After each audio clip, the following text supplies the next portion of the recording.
বৌমা, ও বড় বৌমা, কোথায় তুমি? তাড়াতাড়ি এদিকে এসো। এসে গেছেন বাবা? আসুন আসুন, ভেতরে আসুন। আর যা গরম পড়েছে না, বাইরে পা রাখা যাচ্ছে না। আজকে অনেকদিন পর একটা বড় বোয়াল মাছ পেলাম, একটু ভালো করে রান্না করো দেখি। ঠিক আছে বাবা, আপনি বসে বিশ্রাম নিন, আমি বোয়াল মাছটা কুটে তাহলে রান্না শুরু করছি। আমি কিছুক্ষণ ঘুমাই, রান্নাটা হলে আমাকে ডেকে দিও, স্নানটা সেরে খেতে বসবো। ঠিক আছে বেশ, আপনি তাহলে ঘুমিয়ে পড়ুন, আমি ডেকে দেবো। আরে বড় বৌমা, মেজো বৌমা আর ছোট বৌমা কোথায়? ওদের তো দেখছি না যে। নীলিমা তো গেছে নদীর ধারে জল আনতে, আর আপনার ছোট বৌমা এখনো পড়ে ঘুমোচ্ছে। তার কথা আর কি বলবো, না আছে কাজে কর্মে, না আছে আচারে ব্যবহারে, অহংকারে পা মাটিতেই নামছে না। থাক না বাবা, ও শুনতে পেলে আবার মহাযুদ্ধ শুরু করবে। আপনি বরং ঘুমুন, আমি যাই রান্নাটা সেরে ফেলি। হ্যাঁ বৌমা, তাই যাও।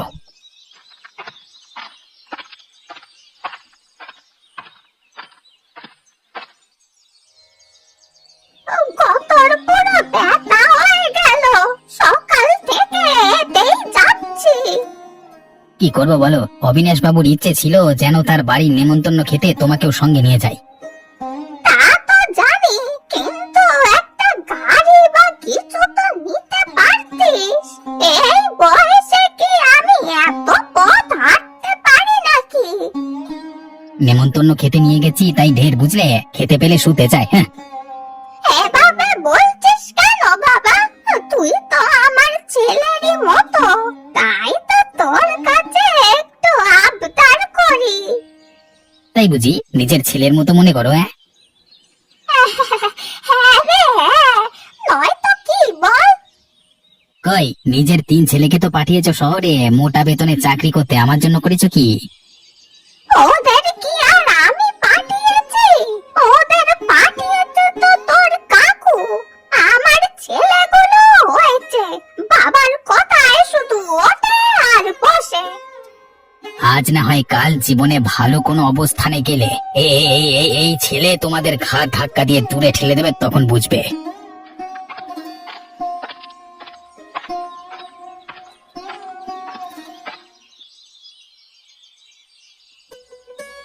একে আমি তো ভুলেই গেছিলাম, তোমাদের মা কোথায়? বাবা, অবিনাশ বাবুর বাড়িতে একটা ছোটখাটো ভোজের আয়োজন করা হয়েছে, মা সেখানেই গেছেন। দেখো কাণ্ড, কি দরকার ছিল সেখানে যাওয়ার? মা তো নিজের ইচ্ছায় যাননি বাবা, অবিনাশ বাবু খগেনকে দিয়ে তাকে ডেকে পাঠিয়েছেন। আচ্ছা থাক, গেছে যখন কি আর বলবো। আর ছোট বৌমা কোথায়? সে আসছে না কেন খেতে? তাকে তো দেখলাম এখনো ঘুমোতে। এখন কি ঘুমাবার সময় নাকি? ছোট বৌমা, আরে ও ছোট বৌমা, বলি আর কত ঘুমাবে? বেলা তো অনেক হলো, আরে একবার ওঠো। আরে ও ছোট বৌমা।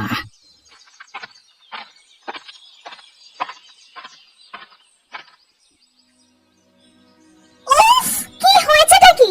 ডাকতে ডাকতে একদম কান ঝালাপালা করে দিল। অনেক তো ঘুমোলে, এবার এসে খাবারটা খেয়ে নাও। হ্যাঁ, খেয়ে তারপর না হয় আবার ঘুমিও। আরে এসো, দেখো আজকে নদীর বোয়াল মাছ এনেছি, খাবে এসো। কি? আমি খাবো ওসব নদীর নোংরা মাছ? ছি! ও মা, নোংরা হতে যাবে কেন? ভালো করে ধুয়ে কুটে তারপরে তো রান্না করা হয়েছে। না, আমি ওসব খাই না, আমি শুধু সবুজ শাকসবজি আর মাংস খাই। এসব সস্তা মাছ আপনারাই খান, আমি গেলাম ঘুমোতে। শান্তিতে ঘুমোতেও পারি না, যত সব।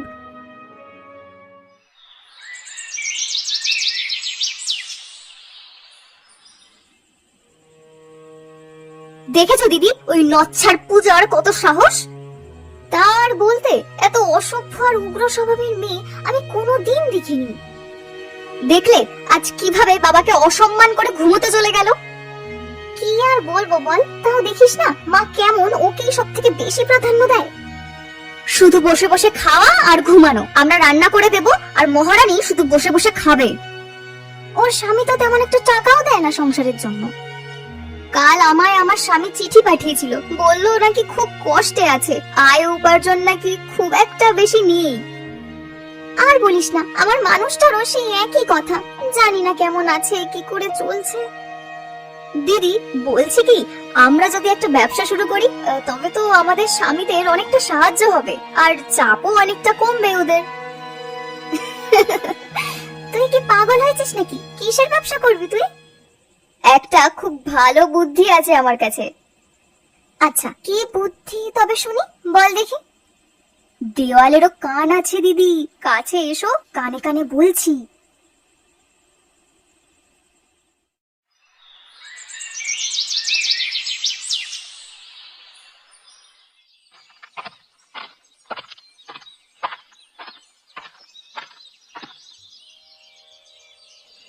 ছোট বৌমা, তুমি কি করছো মা? দেখতেই তো পাচ্ছেন, এই মাত্র একটু ঘুম থেকে উঠলাম। ও আচ্ছা, ঘুমাচ্ছিলে বুঝি? বেশ বেশ। আমার ঘরে এই সময় কি করছেন আপনি? বলছিলাম কি, মাথাটা তো খুব ব্যথা করছিল মা, একটু যদি আমার মাথায় তেল দিয়ে দিতে। কি? আমি আপনার মাথায় তেল দিয়ে দেবো? আপনার মাথা ঠিক আছে তো? এভাবে কেন বলছো মা? একটু তেলই তো দিয়ে দিতে বলছি। আমার বাবার বাড়িতে আমার মাথায় তেল দিয়ে দেওয়া থেকে শুরু করে আমার নখ কেটে দেওয়ারও লোক ছিল, আর সেই আমি কিনা আপনাকে তেল দিয়ে দেবো? আমার ভুল হয়ে গেছে মা, আমি বুঝতে পারিনি। তুমি বিশ্রাম করো। এসব আপনি আপনার অন্য ছেলের বউদের বলুন, আর যখন তখন আমার ঘরে না বলে ঢোকার এই অভ্যেসটা না বদলা নেবার। কত ছাড়া মেয়ে একটা, যদি তোর বাপের সম্পত্তি না থাকতো তোকে ঠ্যাঙের তলে পিষে ফেলতাম। একবার শুধু তোর সম্পত্তি আমার ছেলের নামে হয়ে যাক, তারপর দেখবো। উফ, এই দাঁড়িয়ে দাঁড়িয়ে কি দেখছেন আপনি? যান, বের হন আমার ঘর থেকে। হ্যাঁ হ্যাঁ, আমি চলে যাচ্ছি।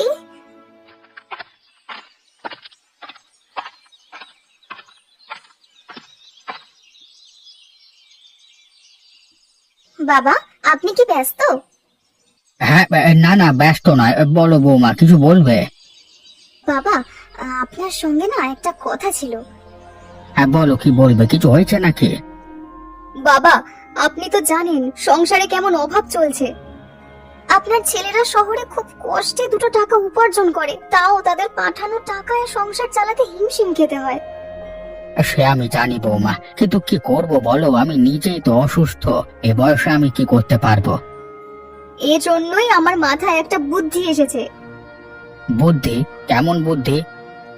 বাবা, আমরা যদি একটা ব্যবসা শুরু করি, গ্রামের সকলেই আমাদের কম বেশি চেনে, আমার মনে হয় ব্যবসা শুরু করলে ভালো মুনাফা হবে।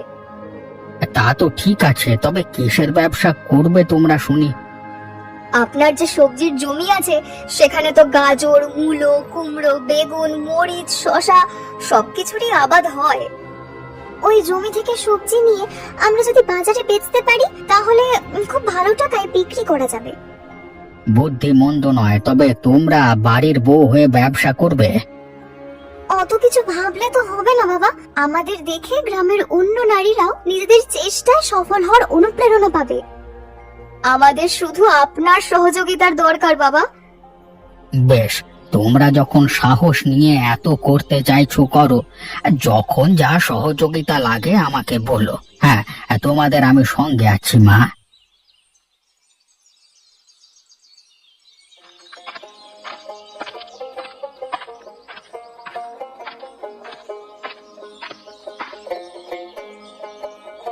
কি অপরূপ, এত সুন্দর জমি! এটা আমাদের হরিপদ মশাইয়ের জমি বাবু। আর সে তো জানি, হরিপদ মশাইয়ের পৈতৃক জমি। এই জমিতেই তিনি চাষবাস করেন, শুনেছি প্রায় সব জমির আবাদ করেন তিনি এখানে। আর সেটা তো দেখাই যাচ্ছে, ওই তো সামনে কুমড়ো দেখা যাচ্ছে, আর ওই যে পাঁচটায় দেখো কত বড় লাউ। নিচে জমি থাকার এই সুবিধায় বাজারে তো সবজির আগুনের মতো দাম। এই জমির কিন্তু ভীষণ দাম, এখন যদি এই জমি বিক্রি করা হয় খুব চড়া দামে বিক্রি করতে পারবে। কত হতে পারে আনুমানিক? কম হলে 12 বা 13,000 টাকা তো হবেই। 12-13 হাজার টাকা? হ্যাঁ, তবে হরিপদ বাবু বেচবেন না, যদি বেচতেন তবে আমি কিনে নিতাম। যদি এই জমি কৌশলে আমি দখল করে নিতে পারি তাহলে 13,000 টাকায় বেচতে পারবো, আর সেই টাকা দিয়ে কত কিছু করতে পারবো। তুমি আবার কোন খেয়ালে হারিয়ে গেলে? আরে চলো চলো, দাঁড়িয়ে থেকে লাভ নাই, বাড়ির দিকে যেতে হবে। হ্যাঁ চলুন বাবু, আমি আপনাকে বাড়ি অব্দি পৌঁছে দিয়ে আসছি।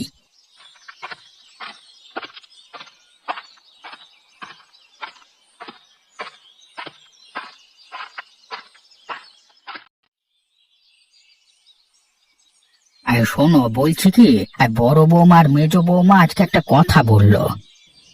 কি বলছে ওরা আবার? ওরা বলল সংসারের যা অবস্থা সব দেখে শুনে ওরা সিদ্ধান্ত নিয়েছে ব্যবসা করবে। মানে কি? ওরা আবার কিসের ব্যবসা করবে? আমার যে সবজির ক্ষেত আছে সেখানে থেকে সবজি নিয়ে তারপর বাজারে বেচবে। আমার তো বুদ্ধি খুব ভালো লেগেছে ওর। উফ, তোমায় নিয়ে আমি আর পারি না। আচ্ছা, তুমিও কি পাগল হলে নাকি? পাগল হবার কি আছে, ওরা তো খুব ভালো চিন্তা ভাবনাই করছে। হ্যাঁ, খুব ভালো। এরপর গ্রাম শুদ্ধ লোকে বলে বেড়াবে আমাদের অভাব অনটন চলছে দেখে বাড়ির বউদের দিয়ে বাজারে সবজি বেচতে পাঠাচ্ছি। আহা গিন্নি, লোকে কি বললো তাতে কি এসে যায় বলো তো? তোমার কিছু না এসে গেলেও আমার যায়। মান সম্মান সব মাটিতে মেশানোর পরিকল্পনা করছে তোমার ওই দুই ছেলের বউ। যেমনই হোক, অন্তত সংসারের কথা তো ভাবছে ওরা। আর তোমার ওই তিন ছোট বউয়ের মতো তো শুয়ে বসে দিন কাটাচ্ছে না। তোমার যত সমস্যা শুধু ছোট বৌমাকে নিয়ে, বাকি দুজনকে তো মাথায় তুলে রাখো। হ্যাঁ, কারণ বাকি দুই বউ মাথায় তুলে রাখবার যোগ্য, আর ওই ছোট বৌমা একটা অকর্মণ্য অসভ্য মেয়ে।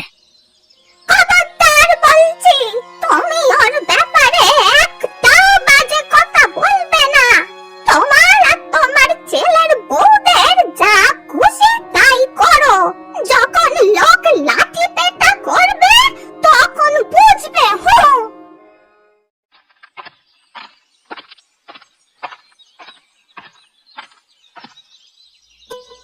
আপনি রতনের স্ত্রী না?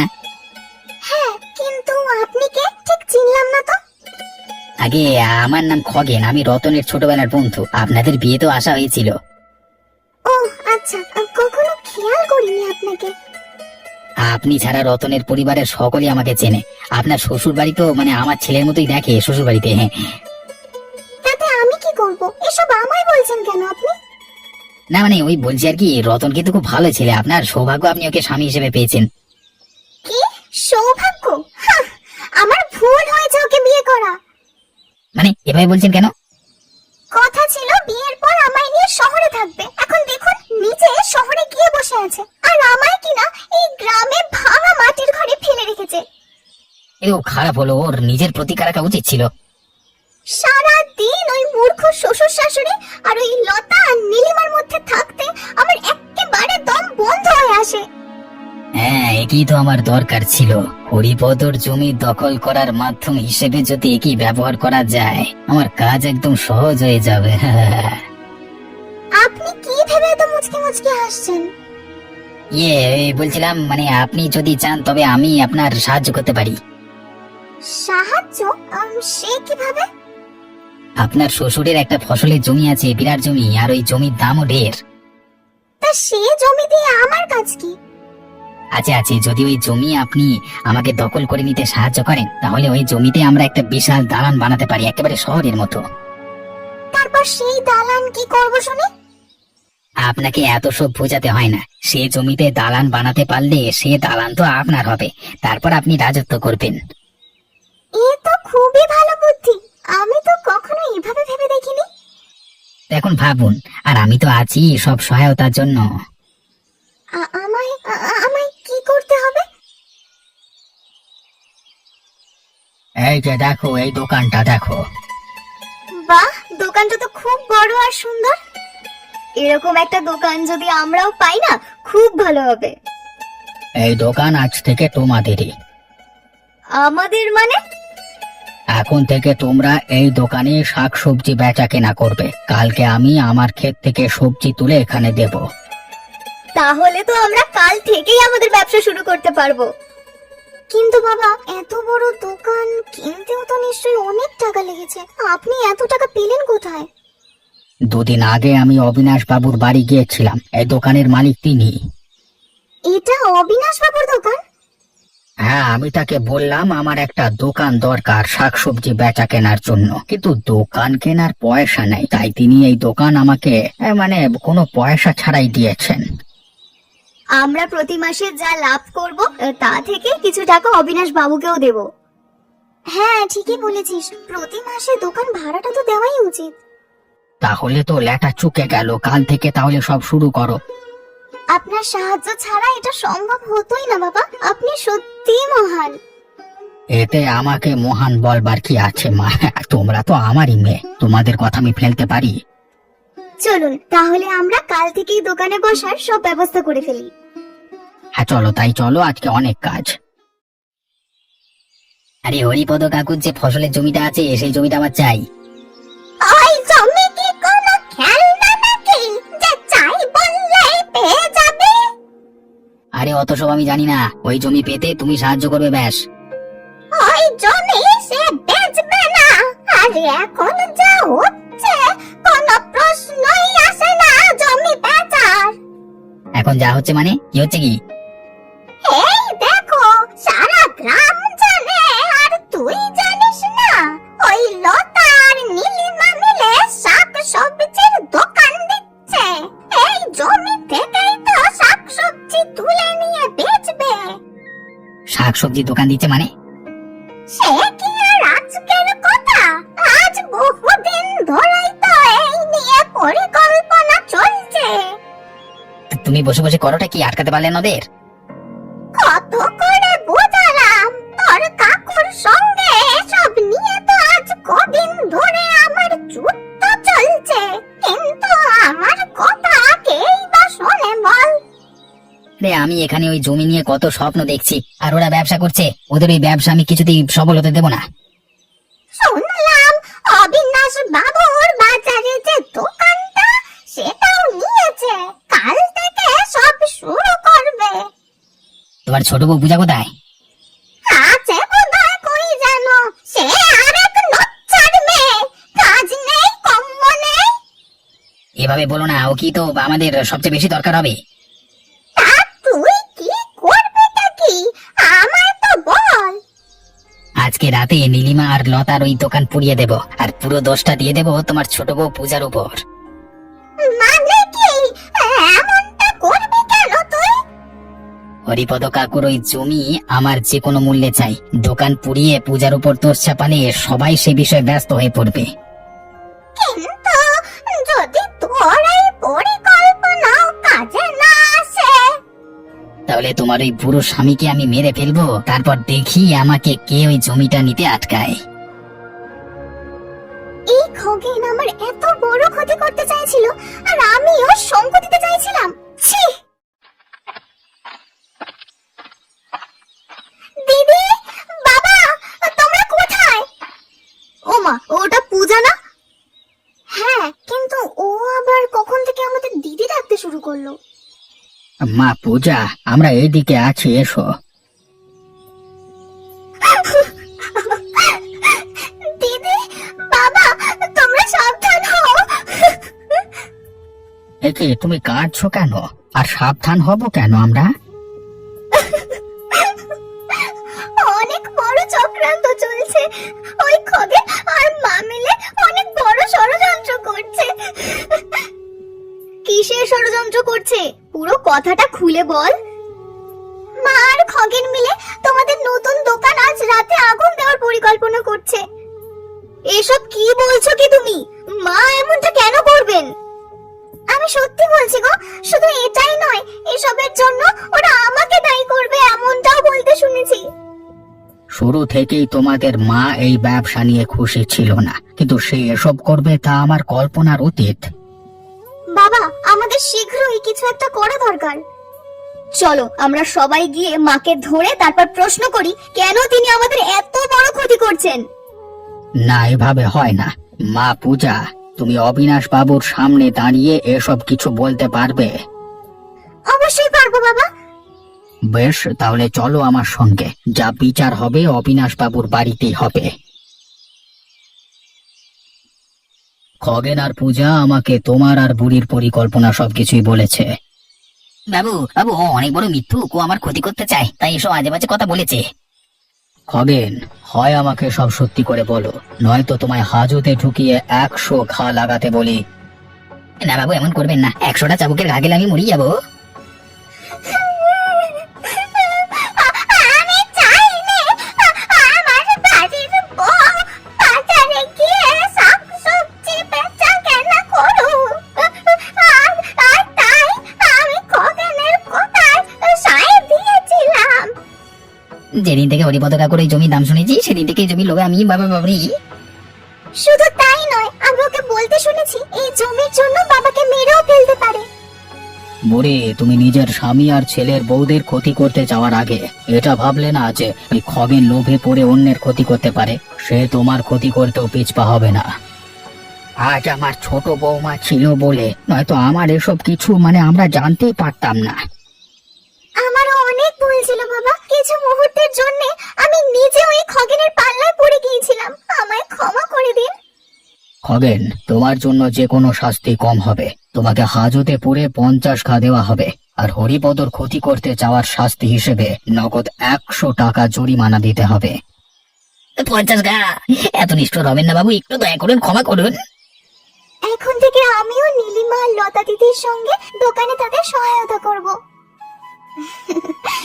নিশ্চয়ই বোন, আজ তুমি না থাকলে আমাদের বিরাট ক্ষতি হয়ে যেত। এখন থেকে আমরা সকলে মিলেমিশে সুখে শান্তিতে থাকবো।